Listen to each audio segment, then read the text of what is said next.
Dear students, I am Professor C.P. Singh.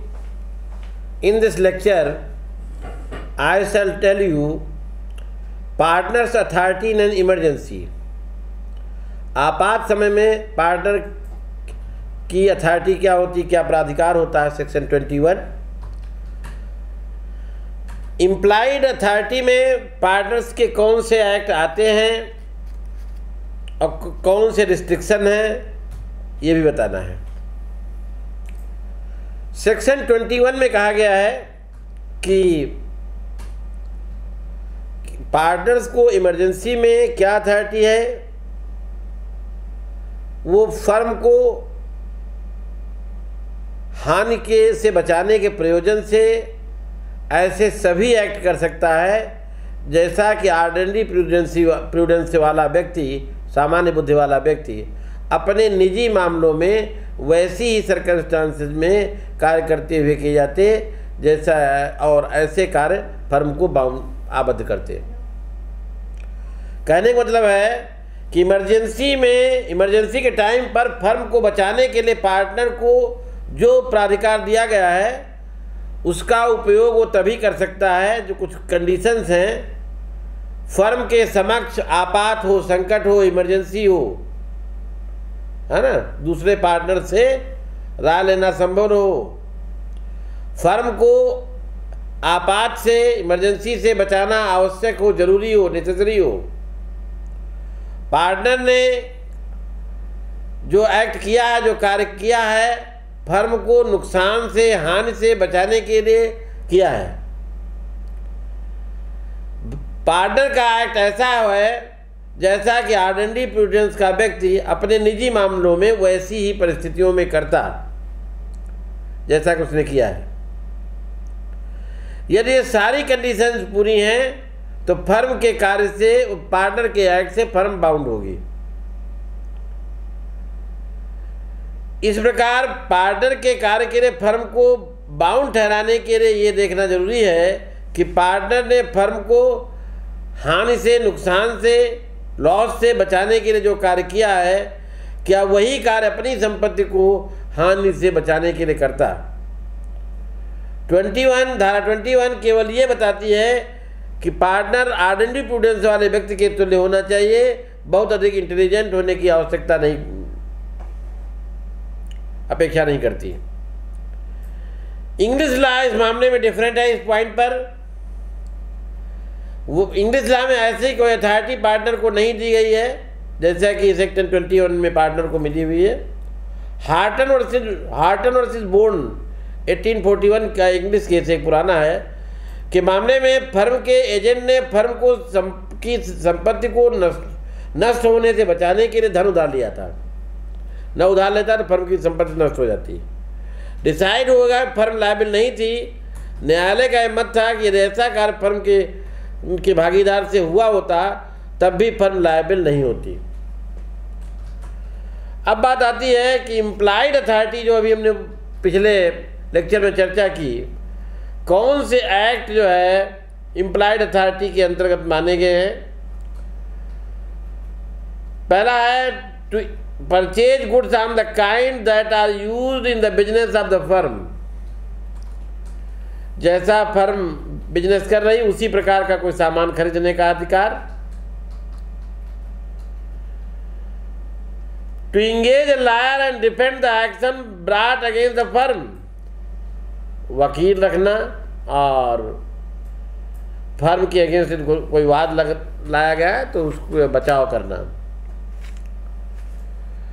To receive payments of the debts due to the firm and give receipt for the same. Firm का कुछ पैसा बकाया है तो उसको receive करना और रसीद देना फर्म की ओर से। To engage servant to perform the business. Firm के बिजनेस को कराने के लिए सर्वेंट वगैरह एंगेज करने का right. To sell the goods of the firm. Firm की संपत्ति को बेचने का right. To settle accounts within the persons dealing with the firm. Firm के साथ जो डीलिंग करने वाले लोग हैं उनके साथ अकाउंट सेटल करना। In case of trading firm to borrow money for the purpose of the firm and pledge the goods of the firm as security for repayment of the same। Trading firm के मामले में जो है firm के business के लिए loan लेना और सिक्योरिटी के रूप में प्लेज करना सामान को, फिर to make draw accept endorse bills of exchange and other negotiable instrument in the name of the firm. ये जो है राइट आपको ट्रेडिंग फर्म के मामलों में पार्टनर को मिला हुआ है। कुछ एक्ट्स जो हैं वो जो है आउटसाइड द इम्प्लाइड अथॉरिटी माने गए हैं या रिस्ट्रिक्शन लगाए गए हैं। रिस्ट्रिक्शन हम जो है इस तरीके से कह सकते हैं, दो पार्ट में रिस्ट्रिक्शन हो सकते हैं, स्टैट्यूटरी रिस्ट्रिक्शन और contractual restriction. Statutory restriction section 19 की सब सेक्शन 2 द्वारा इम्पोज किए गए हैं और कॉन्ट्रेक्चुअल जो है सेक्शन 20 में बात की गई है। 19(2) में जो है कहा गया है कि फर्म की जो है यदि कोई व्यापारिक प्रथा या रूढ़ नहीं है, कोई कस्टम नहीं, कोई तो कुछ ऐसे एक्ट हैं जो फर्म की इम्प्लाइड अथॉरिटी के पार्टनर के बाहर माने जाते हैं। नंबर 1, फर्म के कारोबार से संबंधित विवाद को माध्यस्थन के लिए भेजना, submit a dispute relating to the business of the firm to arbitration. कोई भी पार्टनर फर्म के बिजनेस से संबंधित डिस्प्यूट को आर्बिट्रेशन के लिए नहीं भेज सकता। क्यों नहीं भेज सकता? ये जो है फर्म के कारोबार के यूजुअल वे में नहीं माना जाता, इसलिए कोई पार्टनर फर्म के किसी डिस्प्यूट को आर्बिट्रेशन को नहीं सौंप सकता। जो है जो कारोबार से संबंधित फर्म जो है आर्बिट्रेशन के निर्णय से बाध्य नहीं होगी। कृष्ण कुमार से निटिंग इंडस्ट्री AIR 1973 के केस में एक फर्म के पार्टनर ने फर्म के कारोबार से संबंधित विवाद को आर्बिट्रेशन के लिए भेज दिया था, जो रेफर कर दिया था, परंतु दूसरे भागीदारों से ने तो कोई एडवाइस ली और उनको सूचित किया। कोर्ट ने कहा कि फर्म उससे बाध्य नहीं होगी, परंतु पार्टनर के आर्बिट्रेशन को भेजने के कार्य को यदि फर्म ने एक्सेप्ट कर लिया है तो ये जो है दूसरे पार्टनर भी लायबल होंगे और ये अथॉरिटी में आएगा। राम बहादुर ठाकुर और ठाकुर दास का केस है AIR 1958 के केस में। पार्टनरशिप फर्म के एक पार्टनर ने बिना अन्य भागीदारों को की कंसल्ट के फर्म के डिस्प्यूट को आर्बिट्रेशन को रेफर कर दिया था। फर्म के पार्टनर दूसरे पार्टनर को सूचित कर दिया, इन्फॉर्म कर दिया। दूसरे पार्टनर से जो है बिल्कुल क्वाइट रहे, बिल्कुल शांत रहे, उन्होंने कोई जो है कोई प्रतिक्रिया व्यक्त नहीं की और उनको जो है निर्णय अनुकूल होने की पॉसिबिलिटी थी, इसलिए उन्होंने कोई प्रतिक्रिया नहीं व्यक्त की। लेकिन निर्णय अपोजिट आया, जैसा वो चाहते थे वैसा नहीं आया, तो दूसरे पार्टनर से बात किया, मुकदमा किया। डिसाइड हुआ कि दूसरे पार्टनर भी निर्णय से बाउंड से, क्योंकि उन्होंने अपने सहभागीदार के कार्य को अप्रूव कर दिया था। दूसरा है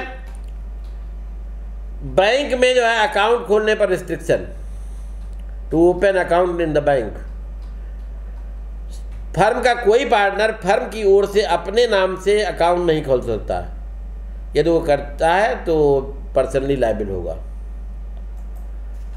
क्लेम को कंप्रोमाइज या रिलीव करने पर रिस्ट्रिक्शन, पार्टनर को जो है कंप्रोमाइज करने का राइट नहीं होगा और इसके अलावा जो है कोई क्लेम छोड़ नहीं सकता है। टू कंप्रोमाइज और रिलिंक्विश एनी क्लेम और portion of claim by the firm. Next है, इस केस में यदि कोई फर्म का पार्टनर फर्म द्वारा किए गए किसी क्लेम या क्लेम के किसी पार्ट के प्रति कंप्रोमाइज करता है या उसे रिलीव कर देता है, तो पार्टनर का ये एक्ट पार्टनर्स की अथॉरिटी में नहीं आएगा, दूसरे पार्टनर उससे बाउंड नहीं होंगे।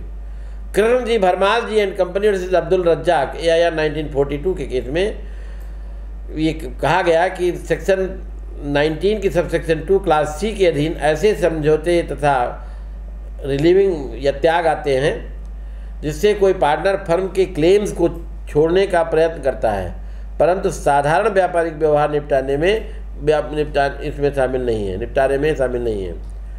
विश्वनाथ या अदर्स वर्सेस जगन्नाथ प्रसाद AIR 1956 के केस में कहा गया, रिस्पॉन्डेंट यूजुअली अपीलार्थी बैंक से चावल खरीद करता रहता था।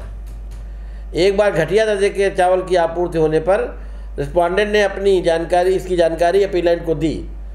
फर्म के एक पार्टनर ने इसे सहमत था, इसलिए उसने 628.50 बीजक में कम कर दिया।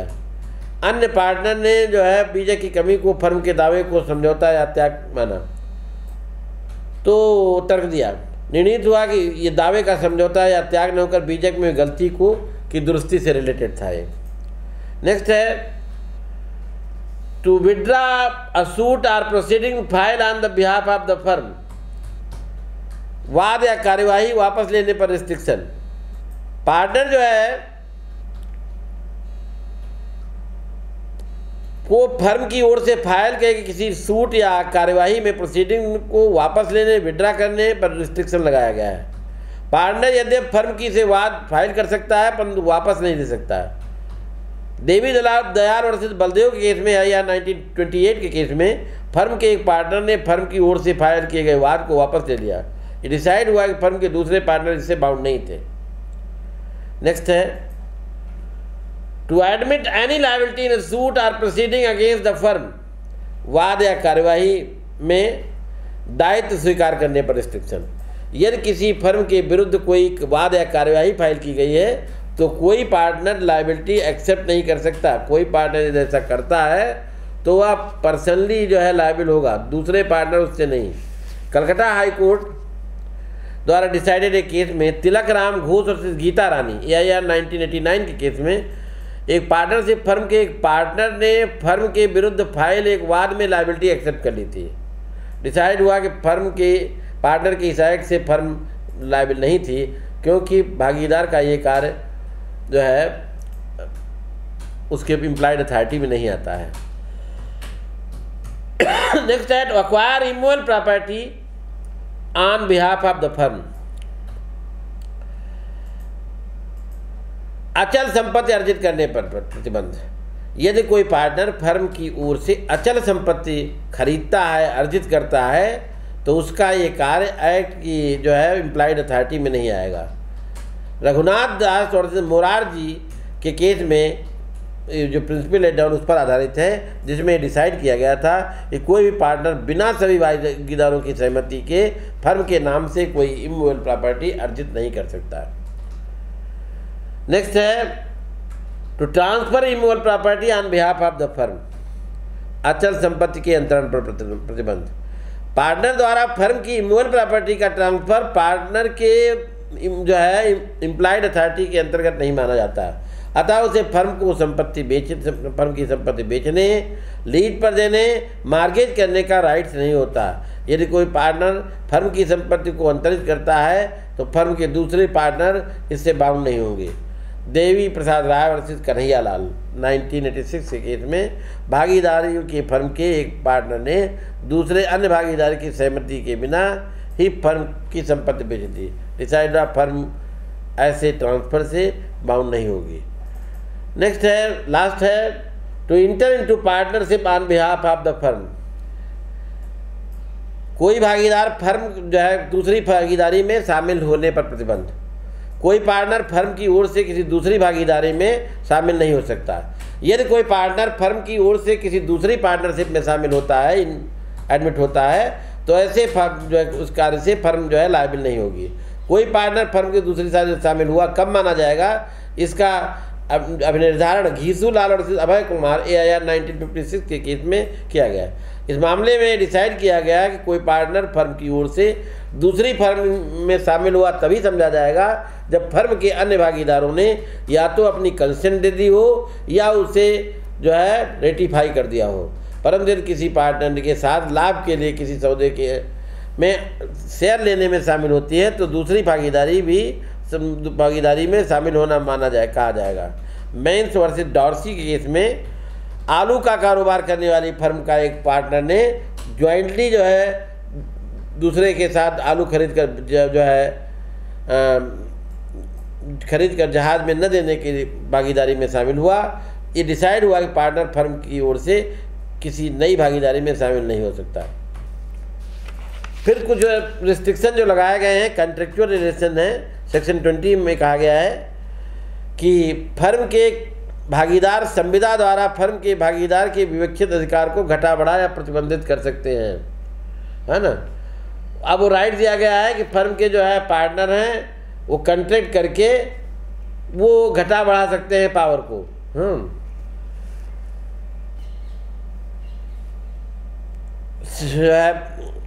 ऐसे किसी रिस्ट्रिक्शन के होते हुए भागीदार द्वारा फर्म की ओर से किया गया कोई भी कार्य जो उसके इम्प्लाइड अथॉरिटी में आता है फर्म को बाउंड करता है, जब तक कि वह व्यक्ति जिसके साथ साथ वो भागीदार व्यवहार कर रहा है उस रिस्ट्रिक्शन को जानता न हो या ये ज्ञान या विश्वास रखता हो कि वो पार्टनर है।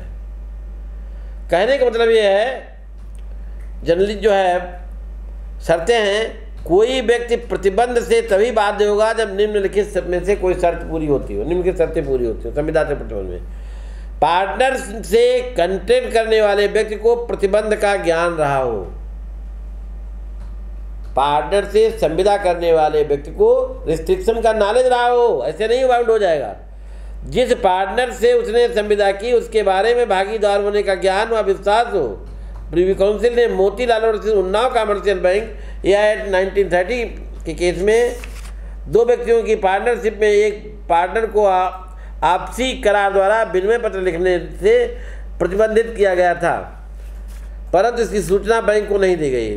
भागीदार ने प्रोनोट पर बैंक से लोन ले लिया। डिसाइड हुआ कि फर्म ने बैंक को प्रतिबंध की सूचना नहीं दी थी, इसलिए वो जो है लायबल थे। State bank operated Simco engineering works company के लिमिटेड के केस में 2005 का केस है, पार्टनर के माध्यम से फर्म द्वारा लोन लिया गया। ये दर्शित करने कुछ भी नहीं था कि ऋण लेने वाले पार्टनर ने ऋण लेने के प्राधिकार को किसी समय प्रतिबंधित किया गया था। फर्म के अन्य पार्टनर इस आधार पर ऋण चुकाने से इनकार कर दिया क्योंकि भागीदारी विलेख में भागीदारी फर्म को के संचालन के लिए एक मैनेजर की नियुक्ति का प्रावधान था। बैंक को ऐसी नियुक्ति की कोई जानकारी नहीं दी गई। न्यायालय ने उस आदेश को निरस्त कर दिया और फर्म के दूसरे पार्टनर्स को ऋण के भुगतान के लिए दायित्व से मुक्त कर दिया। एक अंग्रेजी केस है मर्केंटाइल क्रेडिट कंपनी लिमिटेड से गैराट का 1962 का।